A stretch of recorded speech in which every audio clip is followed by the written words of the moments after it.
আমরা প্রত্যেকটা মেয়েরাই কিন্তু ঝুমকা জিনিসটা পরতে খুবই ভালোবাসি, আর সেটা যদি প্রত্যেকটা জামার সাথে এরকমভাবে ম্যাচিং করে পরা যায় তাহলে তো কোনো কথাই হবে না। আর এই ঝুমকা জিনিসটা কিন্তু প্রত্যেকটা মেয়েদের কাছেই একটা ইমোশন। তো আজকের আমি এরকমই একটা ঝুমকা কাস্টমাইজ করছি, যেটা ডেইজি ফ্লাওয়ার দিয়ে কাস্টমাইজ করা হবে। আর এই অর্ডারটা যিনি করেছিলেন তিনি জামার সাথে ম্যাচিং করেই কিন্তু পুরো জিনিসটা কাস্টমাইজ করে নিয়েছিলেন। আর এই অর্ডারটা ছিল কিন্তু প্রায় আগস্টের। তারপর থেকে আমার কোনো ভিডিও এডিট করাই হয়নি।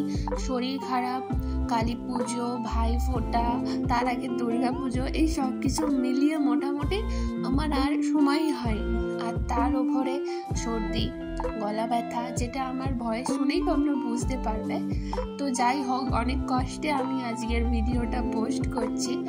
তো তোমাদের কেমন লেগেছে অবশ্যই জানিও। আর তোমরাও যদি তোমাদের জামার সাথে ম্যাচিং করে এরকম কোনো ঝুমকা কাস্টমাইজ করাতে চাও তাহলে অবশ্যই কিন্তু আমার সাথে যোগাযোগ করতে পারো। টাটা।